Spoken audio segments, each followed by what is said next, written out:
ಇತ್ತೀಚಿನ ಸಂಚಿಕೆಗಳನ್ನು ಜಾಹೀರಾತಿನ ಕಿರಿಕಿರಿ ಇಲ್ಲದೆ ನೋಡಿ.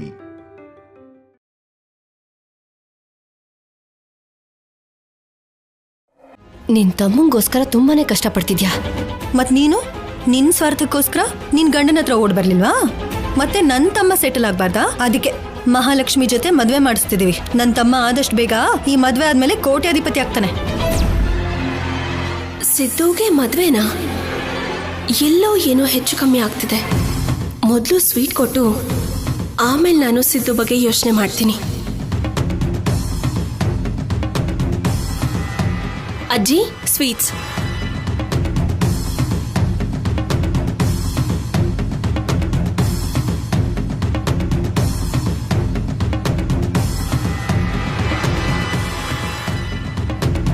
ಮಹಾಲಕ್ಷ್ಮಿ, ನಿಮ್ ಭಾವನ ಹೆಸರೇನು?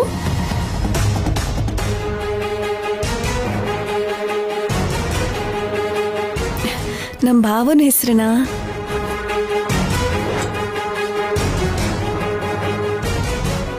ಅಯ್ಯೋ, ನಾಚಿಕೆನಾ? ಸರಿ, ಆಮೇಲೆ ಹೇಳು. ಲಕ್ಷ್ಮಿ ಚಿಕ್ಕ ವಯಸ್ಸಿಂದ ನಾಚಿಕೆ ಸ್ವಭಾವ ಕಣಮ್ಮ. ನಮ್ಮ ಅಳಿಯನ ಹೆಸರು ಒಂದ್ ನಿಮಿಷ ನೋಡಿ. ಮಾತಾಡ್ತಿದ್ದಂಗೆ ನಮ್ಮ ಅಳಿಯ ಫೋನ್ ಮಾಡ್ತಿದ್ದಾನೆ. ಹೇಳಿ ಅಂದ್ರೆ. ಮಾವಯ್ಯ, ಸ್ವಲ್ಪ ಹಾಸ್ಪಿಟಲ್ ಹತ್ರ ಬರ್ತೀರಾ? ಯಾಕಳಿ ಅಂದ್ರೆ? ನೀವು ಬಂದ್ರೆ ಟ್ರೀಟ್ಮೆಂಟ್ ಚೆನ್ನಾಗಿ ಮಾಡ್ತಾರೆ ಅಂತ ಅಮ್ಮ ಹೇಳಿದ್ಲು. ಆಯ್ತು, ಬರ್ತಿದೀವಿ. ನಮ್ಮ ಅಳಿಯನ್ಗೆ ಕೈ ಗಾಯ ಆಗಿದೆಯಲ್ಲ, ಹಾಸ್ಪಿಟಲ್ ಹತ್ರ ಬರೋಕ್ ಹೇಳ್ತಿದ್ದಾನೆ. ನಾವು ಹೊರಡ್ತೀವಿ. ಸರಿ, ಒಳ್ಳೇದು, ಹೋಗ್ ಬನ್ನಿ. ಅಕ್ಕ, ನನ್ ಮದ್ವೆಗೆ ತಪ್ಪದೇನೆ ಬರ್ಬೇಕು. ಸರಿ, ನಡಿಯಮ್ಮ. ಬರ್ತೀವಿ. ಬರ್ತೀವಪ್ಪ. ಸರಿ ಸರ್.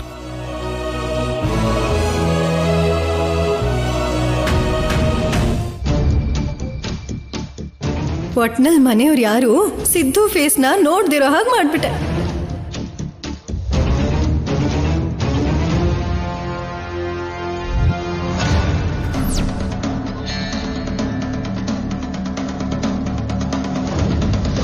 ಈ ಮನೆಯಲ್ಲಿ ಪ್ರತಿಯೊಬ್ರು ತಮಗ್ ತಾವೇ ಮಹಾರಾಣಿಯರು ಅಂತ ಅನ್ಕೊಂಡಿದ್ದಾರೆ. ಇತ್ತೀಚೆಗೆ ಒಬ್ರಿಗಾದ್ರೂ ಈ ಮನೆನ ನೀಟಾಗಿ ಇಟ್ಕೋಬೇಕು ಅನ್ನೋ ಜ್ಞಾನ ಕೂಡ ಇಲ್ಲ. ಏನತ್ಗೆ ಆಟಮ್ ಬಾಂಬ್ ತರ ಸಿಡಿದ್ ಬೀಳ್ತಿದ್ದೀರಾ? ಮನೆನ ಹೀಗೇನ ಇಟ್ಕೊಳ್ಳೋದು? ಒಬ್ರಾದ್ರೂ ನೀಟ್ ಮಾಡಿದಾರಾ? ಇಲ್ಲ, ಸುಮ್ನೆ ನೋಡ್ಕೊಂಡು ನಿಂತಿದ್ಯಾ ಹೊರತು ನಿನ್ಗೇನಾದ್ರೂ ಆಗಿದ್ಯಾ? ಇವ್ರೇನ್ ನನ್ ಮೇಲೆ ಎಗರಾಡ್ತಿದ್ದಾರೆ. ಡೈವರ್ಟ್ ಮಾಡ್ಬೇಕು. ಇದೇನತ್ಗೆ ಹೀಗೆ ಹೇಳ್ತಿದ್ದೀರಾ? ನಾನು ಆವಾಗ್ಲೇ ಸಂಪದಾಗ ಹೇಳ್ದೆ, ನಾನ್ ರೀಲ್ಸ್ ಮಾಡೋದಕ್ಕೆ 1 ಕಿಲೋ ಮೇಕಪ್ ಹಾಕೊಂಡಿದೀನಿ, ನೀನೇ ಒಂದ್ ಸ್ವಲ್ಪ ಕ್ಲೀನ್ ಮಾಡ್ಬಿಡು ಅಂತ. ನನ್ ಮಾತಿಗೆ ಮರ್ಯಾದೆನೇ ಇಲ್ಲ. ಮನೇಲಿ ಸುಮ್ನೆ ತಿಂದು ಕೂತ್ಕೋತಿರೋದ್ರಿಂದ ಕೊಬ್ಬು ಸ್ವಲ್ಪ ಜಾಸ್ತಿನೇ ಆಗಿದೆ. ಕರಗಿಸ್ತೀನಿ. ಸಂಪದಾ, ಸಂಪದಾ, ಏ ಸಂಪದಾ. ಹೇಳಿ ಅತ್ತೆ. ಏನ್ ಮಾಡ್ತಿದ್ದೆ? ಏನಿಲ್ಲ ಅತ್ತೆ, ಫ್ರೀಯಾಗಿ ಕೂತ್ಕೊಂಡಿದ್ದೆ. ಅದಕ್ಕಿಂತ ಹೆಚ್ಚಿಗೆ ನೀನ್ ಮಾಡೋ ಕೆಲಸ ಆದ್ರೂ ಏನು ಬಿಡು. ಪೊರ್ಕೆ ತಗೊಂಡು ಮೊದ್ಲು ಕಸ ಹೊಡಿ.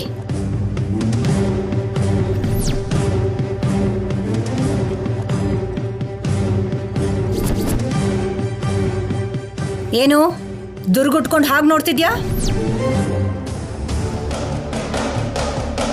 ಟೈಮಿಗೆ ಸರಿಯಾಗಿ ಹೊಟ್ಟೆ ತುಂಬಾ ತಿಂತಿದ್ಯಾ ತಾನೆ? ಹೇಳೋಕ್ಕೂ ಮುಂಚೆ ಮನೆ ಕೆಲಸದವಳ ಥರ ಮನೆನ ಶುಭ್ರವಾಗಿ ಇಟ್ಕೊಳ್ಳೋದನ್ನ ಕಲ್ತ್ಕೋ.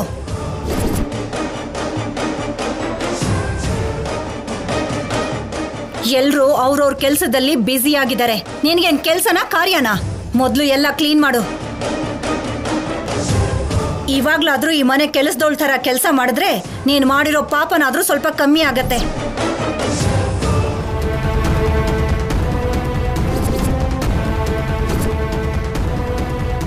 ತುಂಬಾ ಓವರ್ ಮಾಡ್ತಿದ್ದೀರಾ ಅತ್ತೆ. ನನ್ನ ಕೆಲಸದವಳು ಅಂತೀರಾ, ಮನೆ ಕೆಲಸ ಮಾಡು ಅಂತೀರಾ. ಟೈಮ್ ಚೆನ್ನಾಗಿದ್ದಿರೋದಕ್ಕೆ ಸೈಲೆಂಟ್ ಆಗಿದ್ದೀನಿ. ಇಲ್ಲ ಅಂದಿದ್ರೆ. ಬಾಲಾಜಿ, ಬಾಲಾಜಿ, ಏನಮ್ಮವ್ರೆ?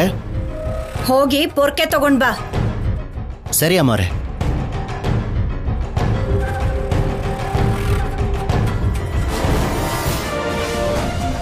ತಗೊಳ್ಳಿ ಅಮ್ಮವ್ರೆ.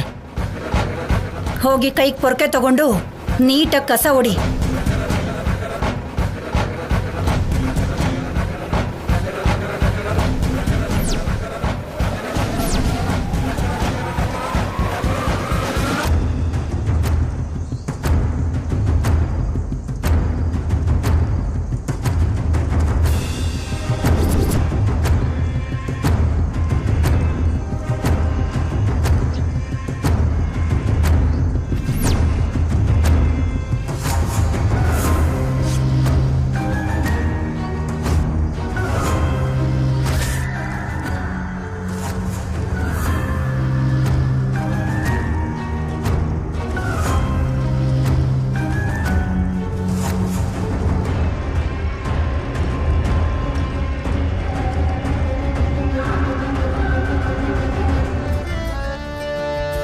ಪಲ್ಲವಿ, ನೀನ್ ಯಾಕೆ ಒಳಗಡೆ ಬರಲಿಲ್ಲ? ಆಚೆಯಿಂದ ಹೀಗೆ ಕಾಣ್ತಿದ್ದೀನಿ, ಆದರೆ ಒಳಗಡೆ ಒಂದೇ ಸಮ ಜ್ವರ ಅತ್ತಿಗೆ. ನಾನು ಹೋಗಿ ಮಲ್ಕೋತೀನಿ.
ಸಂಪದ, ಸಂಪದ, ಸಂಪದ! ಬರ್ತಿದ್ದೀನತ್ತೆ. ಏನತ್ತೆ? ಏನಿದು? ಕಸ ಗುಡ್ಸು ಅಂತ ಹೇಳಿದ್ದೆ ತಾನೆ? ಈಗಷ್ಟೇ ಗುಡಿಸ್ಬಿಟ್ಟು ಹೋದೆ. ಹಾಗಾದ್ರೆ ಇದೇನಿದು? ಗುಡ್ಸು.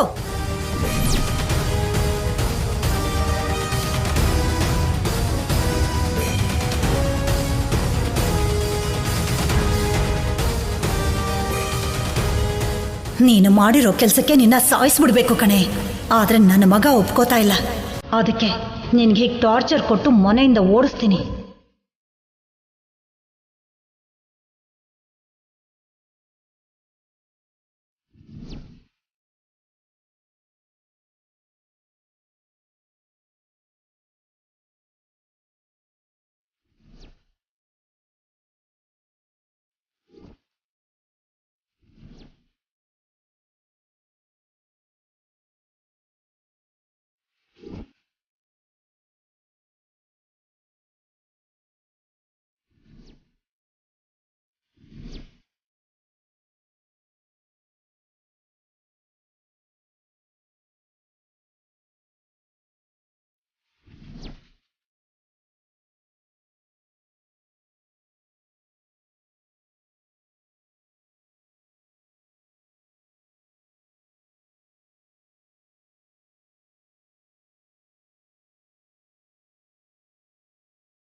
ಏಯ್, ನೋಡ್ಕೊಂಡು ಹೋಗ್ಬೇಕಲ್ವಾ?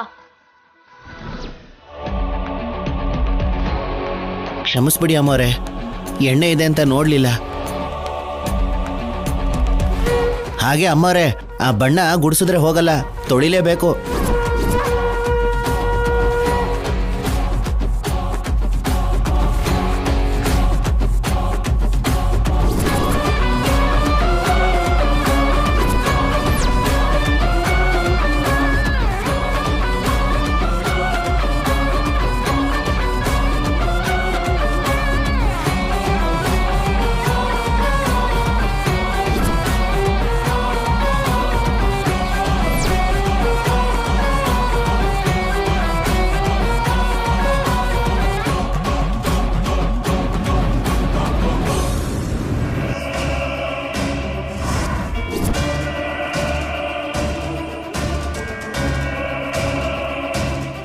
ಅಬ್ಬಬ್ಬಾ ಎಷ್ಟು ಟೆನ್ಷನ್ ಮಾಡ್ಕೊಂಡ್ವಿ.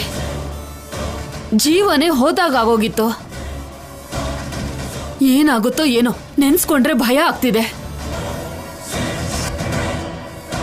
ನಿಮ್ಮ ಮಾವ ಆಚೆ ಹೋಗೋವರೆಗೂ ನೀನ್ ಆಚೆ ಬರಬೇಡ. ಮೊದಲು ಏನ್ ನಡೆದಿದ್ಯೋ ತಿಳ್ಕೊಳ್ಳೋಣ.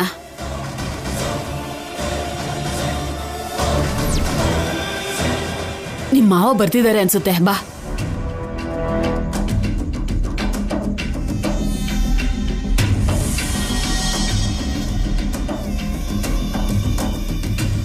ನೋವು ಕಡಿಮೆ ಆಯ್ತಾ ಸಿದ್ದು?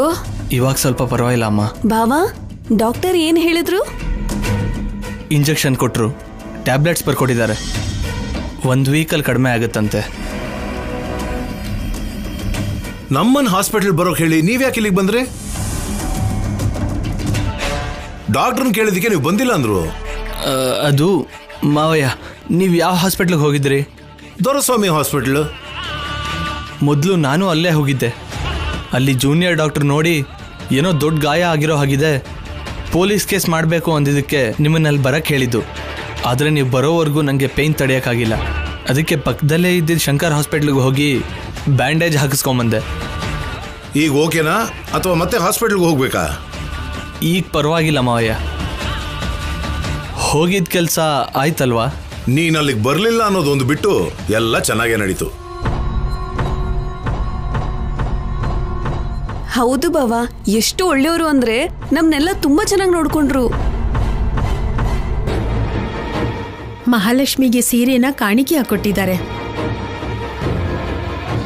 ನೀನು ನಮ್ ಜೊತೆ ಬಂದು ಇಬ್ರು ಸೇರಿ ಲಗ್ನ ಪತ್ರಿಕೆ ಕೊಟ್ಟು ಶಿವಪಾರ್ವತಿ ಮತ್ತೆ ಭೂಪತಿ ಅವ್ರ ಹತ್ರ ಆಶೀರ್ವಾದ ತಗೊಂಡಿದ್ರೆ ಎಷ್ಟು ಚೆನ್ನಾಗಿರ್ತಿತ್ತು. ಚೆನ್ನಾಗಿರ್ತಿರ್ಲಿಲ್ಲ, ಆ ಶೌರ್ಯ ಕೈಲಿ ಸಾಯ್ತಾ ಇದ್ವಿ. ಬಾವಾ, ಈ ಸೀರೆ ಹೇಗಿದೆ?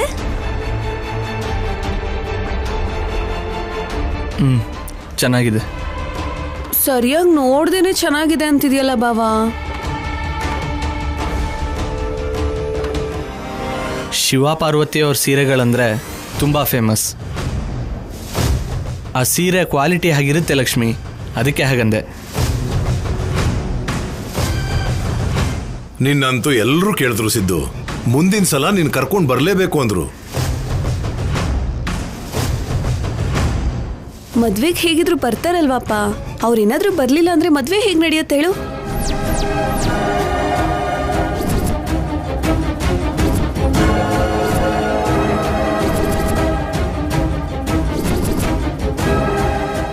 ಅದು ಸರಿನೇ ಅನ್ಕೋ. ಸರಿ ರಾಜಮ್ಮ, ಸಾಯಂಕಾಲದ ಪ್ರೋಗ್ರಾಮ್ಗೆ ಏರ್ಪಾಡುಗಳನ್ನ ಮಾಡಿ. ಲಕ್ಷ್ಮಿ, ದೀಪಗಳನ್ನ ರೆಡಿ ಮಾಡು. ಸರಿಯಪ್ಪ.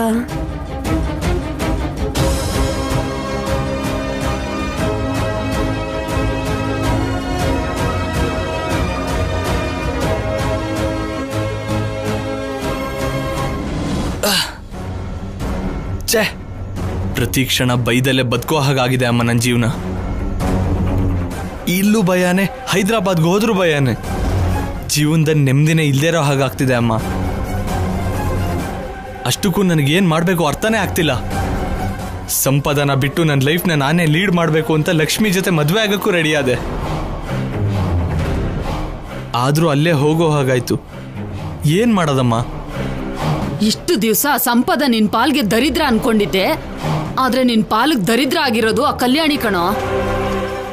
ನನ್ಗೇನೋ ಆ ಕಲ್ಯಾಣಿಯಿಂದ ನಿನ್ ಜೀವನ ನಾಶ ಆಗುತ್ತೆ ಅನ್ನಿಸ್ತಿದೆ. ನಿಮ್ ಮಾವ ನೋಡಿದ್ರೆ ಅವ್ರು ಇಲ್ಲ ಅಂದ್ರೆ ಮದುವೆನೇ ಮಾಡಲ್ವೇನೋ ಅನ್ನಿಸ್ತಿದೆ. ನಿನ್ ಭವಿಷ್ಯ ನೆನ್ಸ್ಕೊಂಡ್ರೆ ನನಗ್ ಭಯ ಆಗ್ತಿದೆ ಕಣೋ. ಏನಾದ್ರೂ ಯೋಚನೆ ಮಾಡಿ, ಹೇಗಾದ್ರೂ ಮಾಡಿ ನಿನ್ ಜೀವನ ನೀನೇ ಸರಿ ಮಾಡ್ಕೋಬೇಕು ಕಣೋ.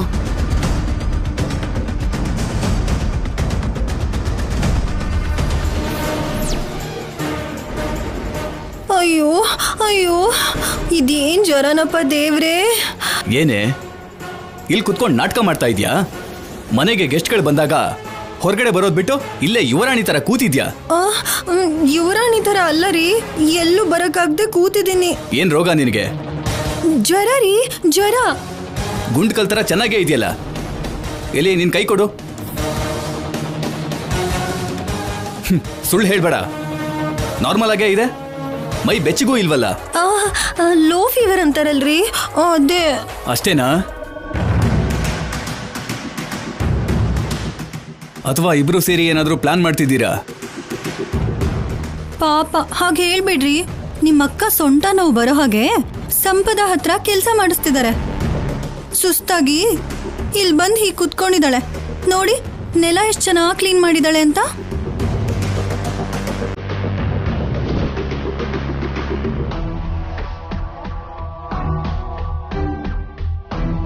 ಈಗಲೇ ಹಾಗಾಗೋದ್ರೆ ಹೇಗೆ? ಸಾಯಂಕಾಲ ಮನೆ ಪೂರ್ತಿ ದೀಪ ಹಚ್ಚಬೇಕು, ನರಕಾಸುರ ಪೂಜೆಗೆ ಏರ್ಪಾಡು ಮಾಡಬೇಕು. ಹೌದಲ್ವಾ? ಪಟಾಕಿ ಹೊಡಿಬೇಕಲ್ವಾ ರೀ? ಏನಂದ್ರೆ ಈ ಸಲ 1000 ಬಾಲನ ನಾನ್ ಹಚ್ತೀನ್ರಿ. ಇವಾಗ ಜ್ವರ ಇಲ್ವಾ ನಿನಗೆ? ನೀವಲ್ವಾ ಡಲ್ ಆಗಿರ್ಬೇಡ, ಎನರ್ಜಿಯಿಂದ ಇರು ಅಂದಿದ್ದು. ಚೆನ್ನಾಗಿ ನಾಟಕ ಮಾಡ್ತೀಯಾ?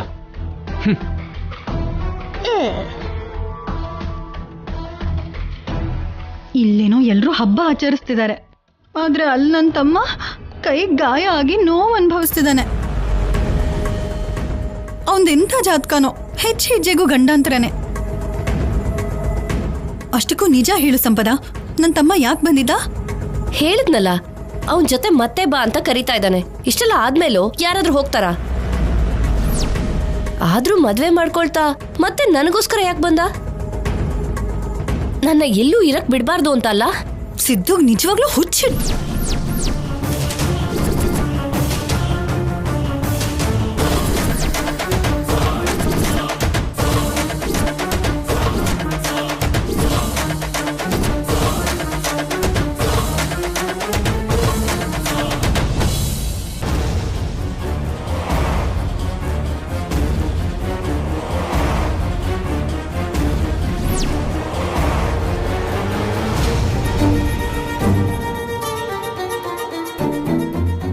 ಏನ್ ಸಿದ್ದು ಅಂತಿದ್ದೀರಾ?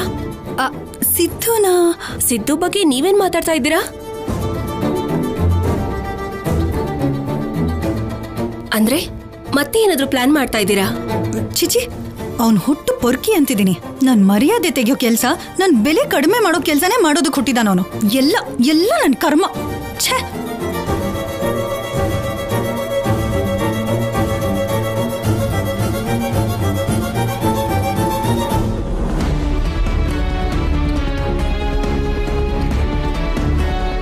ಎಲ್ಲೋ ಏನೋ ಮಿಸ್ ಹೊಡಿತಾ ಇದೆ.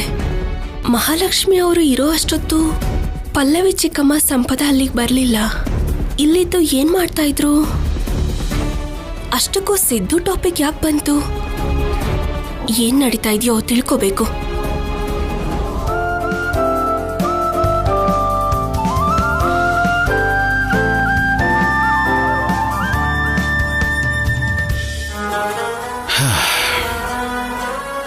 ನನ್ನಿಂದ ನೀನು ಮನಸ್ಸಲ್ಲಿ ಎಷ್ಟು ಒದ್ದಾಡ್ತಿದ್ಯಾ ಅಂತ ನನಗೆ ಗೊತ್ತಾಗುತ್ತೆ ಕಲ್ಯಾಣಿ. ನಿನ್ನ ಒಳ್ಳೆತನದ ಬಗ್ಗೆ ಎಲ್ರಿಗೂ ಗೊತ್ತು. ಆದರೆ ಈಗ ನಾನು ನಿನ್ನ ಮೇಲೆ ಪ್ರೀತಿ ತೋರಿಸೋದಕ್ಕಿಂತ ಸಂಪದಾಗೆ ಜೀವನದ ಮೇಲೆ ಹೋಪ್ ಕ್ರಿಯೇಟ್ ಮಾಡೋದು, ಅವಳಿಗೆ ಧೈರ್ಯ ತುಂಬೋದು ಇಂಪಾರ್ಟೆಂಟ್ ಅನ್ನಿಸ್ತಾ ಇದೆ. ನನ್ನ ಮನಸ್ಸಾಕ್ಷಿಗೆ ಮಾತ್ರ ಗೊತ್ತು ನನಗೆ ನಿನ್ನ ಮೇಲೆ ಪ್ರೀತಿ ಇದೆ ಅಂತ. ಸಂಪದ ಮೇಲಿರೋದು ಕೇವಲ ಜವಾಬ್ದಾರಿ ಅಷ್ಟೇ. ಅದನ್ನು ನಿನಗೆ ಹೇಳಿದ್ರೂ ಅರ್ಥ ಆಗಲ್ಲ. ಅದಕ್ಕೆ ನನಗೆ ನಿನ್ನ ಮೇಲೆ ಎಷ್ಟು ಪ್ರೀತಿ ಇದೆಯೋ, ಅನುಪಮ ಅಮ್ಮ ಅಂದರೆ ಎಷ್ಟು ಮುಖ್ಯ ಅಂತ ಎಲ್ರಿಗೂ ಹೇಳೋದಕ್ಕೆ ನಿನಗೂ ಅನುಪಮ ಅಮ್ಮಗೆ ಸ್ಯಾರೀಸ್ ಬುಕ್ ಮಾಡಿದ್ದೀನಿ. ಅದನ್ನು ನೋಡಿದ್ಮೇಲಾದರೂ ನನ್ನ ಮನಸ್ಸನ್ನು ನೀನು ಅರ್ಥ ಮಾಡ್ಕೋತೀಯ ಅನ್ಕೊಂಡಿದ್ದೀನಿ. ಲವ್ ಯು ಕಲ್ಯಾಣಿ. ಕಲ್ಯಾಣಿ ಅಮ್ಮೋರೆ, ಹೋಗಿ ಬರ್ತೀನಿ ಅಮ್ಮೋರೆ. ಐಟಮ್ಸ್ ಎಲ್ಲ ತಂದಿದ್ದೀನಿ. ಎಲ್ಲಿಗೆ ಬಾಲಾಜಿ? ಅಷ್ಟು ಅರ್ಜೆಂಟಾಗಿ ಹೋಗ್ತಿದ್ದೀರಾ? ಎಲ್ಲಿಗೆ ಅಂದ್ರೆ ಏನಮ್ಮ, ಸಾಯಂಕಾಲ ನರಕಾಸುರನ ಸುಡ್ಬೇಕಲ್ವಾ, ಬೊಂಬೆ ರೆಡಿ ಮಾಡಿಸ್ತಾ ಇದ್ದೀನಿ. ಓಹ್, ಎಷ್ಟೊತ್ತಿಗೆ ನರಕಾಸುರ ಬೊಂಬೆನ ಸುಡ್ತಾ ಇರೋದು? ದೀಪ ಹಚ್ತಿದ ಹಾಗೆ ನೀವೆಲ್ಲರೂ ಬರ್ತಿದ್ದ ಹಾಗೆ ಶುರು ಮಾಡೋದೇ ಅಮ್ಮೋರೆ. ಹೋಗಿ ಬರ್ತೀನಿ. ಸರಿ.